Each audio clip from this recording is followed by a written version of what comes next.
Robert, thank you for sitting down and talking to me. This has been a really pivotal day in your campaign and your life, I'm sure. Yeah, it's a difficult day in many respects, but I feel like I'm on the right path.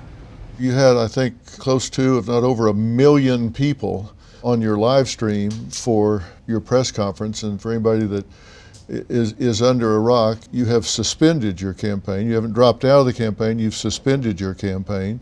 How difficult was this decision?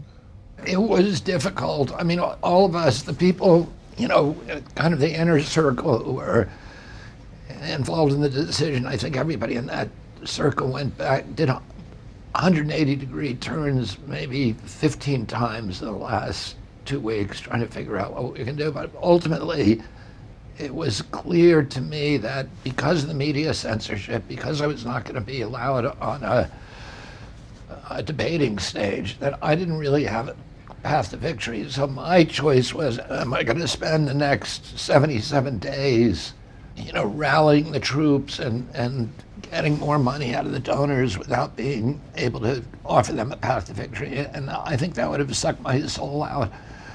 And then, I had this interesting series of meetings with President Trump, in which he really surprised me by strongly endorsing the mission for his presidency, saying that he wanted his legacy to end the chronic disease epidemic in this country, and that's been my central mission for the past 20 years.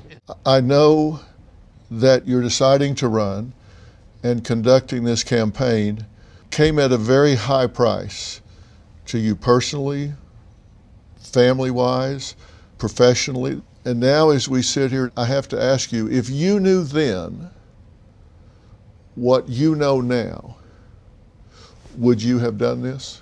Yeah, I would have. I mean, I think it's been costly to me and it's been costly to my family, but I think I've advanced the issues in a way that is going to be helpful to people over the long run.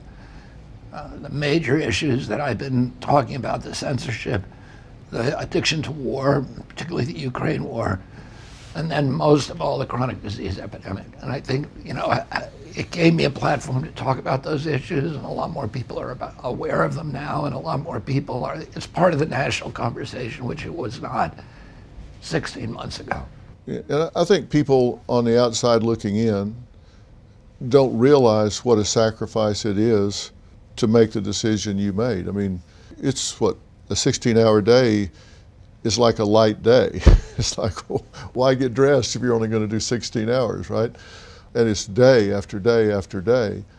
And then you decide to do what you did today.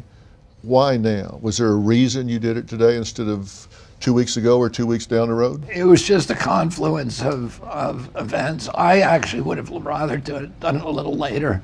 I finished writing my speech today at 11:10, and the press conference started at 11, and I was 30 minutes away. So I was 45 minutes late for the conference because, I had only had really 24 hours to write my statement.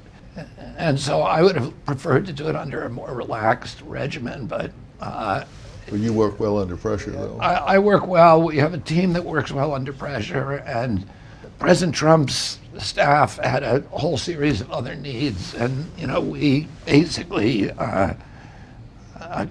we coalesced around their schedule.